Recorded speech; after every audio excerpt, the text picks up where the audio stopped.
On March 19th, a drone strike outside Mogadishu reportedly killed more than 20 people, including children. Citing two security sources, The Washington Post reported that the strike was carried out by a Turkish drone, adding, Turkey routinely carries out drone strikes in Somalia in support of Somali government forces.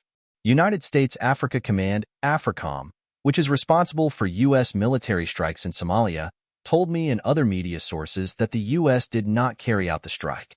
Meanwhile, the Somali government referred to an operation carried out by Somali forces with international support. Regional media said that Turkish drones carried out the strike following an al-Shabaab ambush of the Turkish-trained Gorger Commando unit, and al-Shabaab put out a statement accusing Turkey of conducting the strike. The March 19th strike emphasizes the importance of carefully attributing drone strikes in Somalia, where multiple forces are capable of carrying out such strikes. This attribution issue poses a substantial challenge for those tracking the U.S. drone war in Somalia. It amplifies tensions between the benefit of broad inclusion criteria to ensure accountability on the part of the United States, particularly given the United States' history of portraying covert American strikes as strikes by others, and the risks of attributing other belligerent strikes to the United States and thus misstating the character of the U.S. campaign. Air Wars Somalia data has long been an important source for understanding the U.S. war in Somalia and illustrates these tensions. While Air Wars criteria provide a valuable foundation for examination of potential cases of civilian harm and covert strikes, it can also, if not carefully caveated by those relying upon it, lead to misplaced conclusions about the trajectory, extent, and character of America's strikes in Somalia. An alleged major escalation in U.S. strikes? Take, for example, the question of whether and to what extent the U.S. drone war in Somalia escalated in 2023. Whether U.S. strikes are escalating or de-escalating, and the rate at which it is doing so, is a core question for understanding the U.S. war in Somalia. According to Air Wars' tracking of strikes in Somalia, the United States may have more than doubled the number of strikes it conducted from 20 in 2022 to 47 in 2023. Such an increase would suggest a substantial escalation of U.S. strikes. However, this seeming escalation is likely the product of the attribution of strikes by other forces to the United States. A close look at Air Wars data cautions against reading the increase in reported strikes as evidence of an escalating U.S. war. Air Wars divides its records of strikes into two categories: declared strikes and alleged strikes. Declared strikes are those that the United States acknowledges conducting, generally in the form of a press release. As Air Wars writes, most U.S. actions in Somalia are carried out by U.S. Africa Command, AFRICOM, and are publicly declared by press release. Other strikes recorded by Air Wars lack such an acknowledgement of responsibility by the United States and are included based on reporting, social media references, and other sources. As Air Wars continues to explain, however, U.S. military ground operations are not routinely reported, and CIA strikes are officially neither confirmed nor denied. In addition, there are some actions in Somalia where the belligerent is presently contested, e.g. possibly by the U.S. or AMISOM, or unknown. The increase in total reports recorded by Air Wars in 2023 is almost entirely generated by this second category of alleged strikes. In 2023, Air Wars recorded 15 declared U.S. strikes compared to 13 in 2022. In contrast, the number of alleged strikes Air Wars recorded more than quadrupled from 7 in 2022 to 32 in 2023. Notably, 2023 also marks the first time in more than a decade that Air Wars data records more alleged strikes than declared strikes. The sudden increase in alleged strikes without a similarly large increase in declared strikes alongside a reversal in the balance of alleged and declared strikes should raise a warning about basing conclusions about the U.S. campaign off of the combined Air Wars strike total for 2023. It also suggests that the challenges to those tracking strikes posed by the attribution issue may be growing, at least for those who use broad inclusion criteria, inferring U.S. responsibility from strikes in a crowded battlefield. Close examination of Air Wars data raises concern that the count of alleged strikes is high because it is attributing strikes by other forces to the United States, even when sources do not directly implicate the United States. Such a broad inclusion criteria may be justified depending on the purpose of one's analysis. However, analysts and commentators relying upon Air Wars data should be cautious about the costs that come with its broad approach to inclusion and attribution when applied in a crowded battlefield. Of 30 descriptive entries for alleged strike incidents in 2023, 2 alleged strikes appear not to have separate descriptive entries. 21 are recorded as contested strikes. 13 of these contested entries explicitly note that they lack sources directly implicating the United States. These entries include allegations of U.S. strikes on September 23rd, September 23rd again, June 11th, May 13th, May 2nd, April 20th, February 28th, February 22nd, February 21st, February 17th, February 15th, February 15th to 16th, and January 29th. Such entries infer a U.S. role from Somali government references to international partner involvement.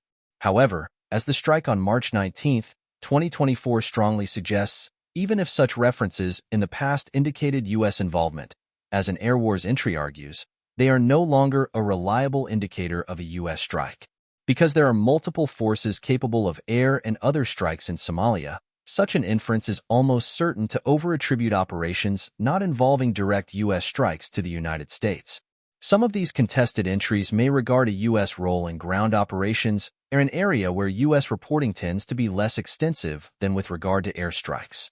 However, references to international partners leave open questions regarding whether the assistance being referenced constituted a strike or instead reflected some other form of assistance short of a direct U.S. operation, if there was U.S. involvement at all.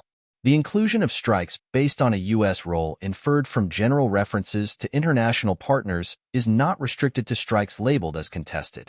Another 6 alleged strikes are listed as being based on single sources, a different category from contested strikes. In its methodology, Air Wars distinguishes such claims and grades civilian casualty reports based on single-source reporting as weak. While a weak or single-source categorization should provide a warning to an attentive analyst, it does not distinguish between single-sourced but direct allegations of U.S. strikes and allegations that both rely on a single source and lack a direct claim of a U.S. strike. If a general reference to international partners is enough to potentially attribute a strike to the United States, it is unclear why it is also not sufficient to potentially attribute to other belligerents active in Somalia. In such a situation, these strikes should presumably merit not just a single-source categorization, but a categorization that foregrounds the potentially contested nature generated by a lack of direct attribution as well. Instead, multiple strikes in the single-source category only list U.S. forces as the suspected attacker despite a lack of direct allegations of a U.S. role. For example, one single-source entry for a July 21st strike included a reference to the involvement of international friends, but notes, no other information was available regarding the strike and who was responsible. 2 more single-source claims relate to 2 operations on August 25, 2023, and rely upon a tweet by reporter Harun Maruf that references state media reporting.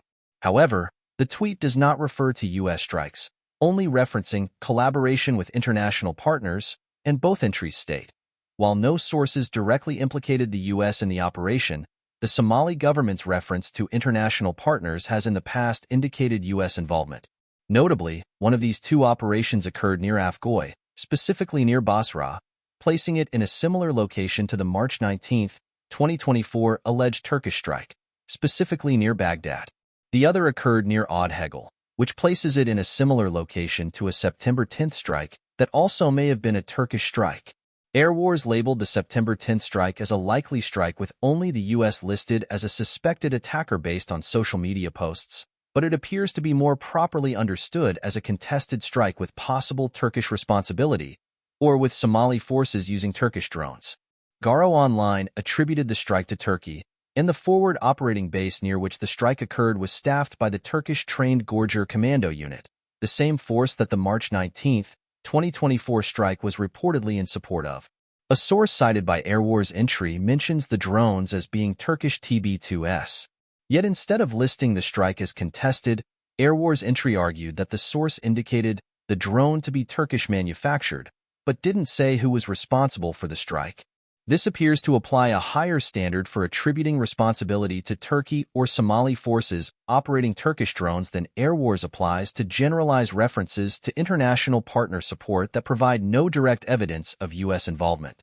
AFRICOM, for its part, denied conducting any strikes on September 10 in a response to a query from this author. In January 2024, AFRICOM told this author it conducted 18 strikes in Somalia in 2023. The U.S. has also acknowledged one ground raid. A list of all 2023 strikes declared by AFRICOM can be found here. The value of inclusion and the cost of over-attribution. The above analysis does not demonstrate that air war's inclusion criteria is necessarily too broad.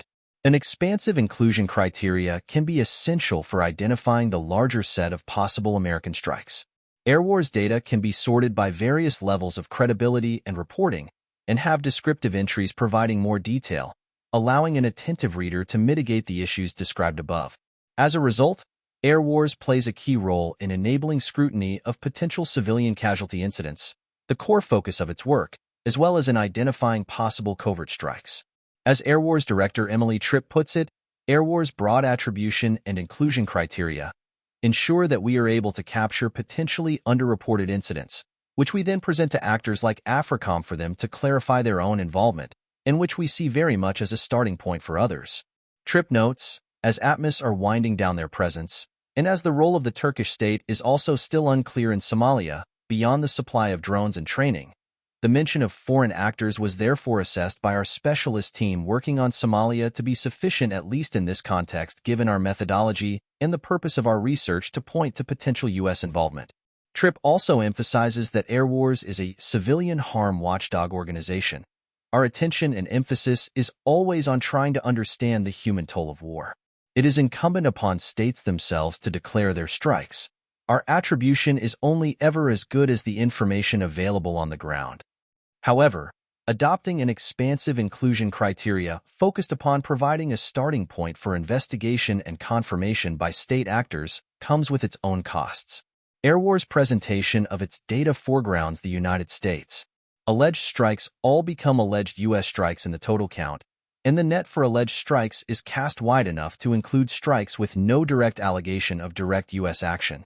The choice to cast a large net limits the data's value for comparison to other belligerents or wars, or even prior periods of the same war, as it blurs whether it is American strikes being tracked or merely strikes that could potentially be American strikes. This trade-off may be worth making in order to provide a foundation for identifying underreported or covert strikes and supporting investigation of civilian harm cases. However, it is a trade-off. Meanwhile, there is no Air Wars tracker for alleged Turkish strikes in Somalia or the toll of Somali forces operating without the support of direct U.S. airstrikes. Tripp notes, in Somalia our attention has always been on U.S. involvement, in line with our broader portfolio of U.S. accountability work, so we do not collect a wider data set of other violent incidents in the country.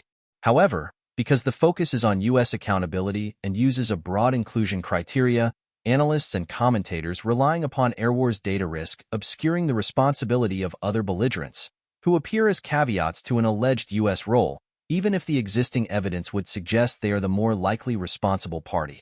The combination of broad inclusion criteria with a focus on one belligerent's accountability can also create a perverse incentive for belligerents to proliferate claims of U.S. strikes in order to muddy the waters regarding their own strikes. Air War's categorization system can address some of these issues. Yet, because there's no specific category for a lack of direct allegations of a U.S. role, identifying the extent to which the data relies upon inferred potential U.S. strikes requires substantial time sorting through descriptive entries. The March 19th strike stands as an important signal for those tracking and analyzing America's drone and air wars to carefully consider how today's crowded battlefields in Somalia and elsewhere pose important challenges and limits for those tracking U.S. strikes. It also emphasizes the need for the United States to ensure its own tracking of strikes is as transparent and capable of credibly denying, or even attributing to other forces, non-American strikes as possible, a task made difficult by the United States' history of covert strikes in its counterterrorism wars.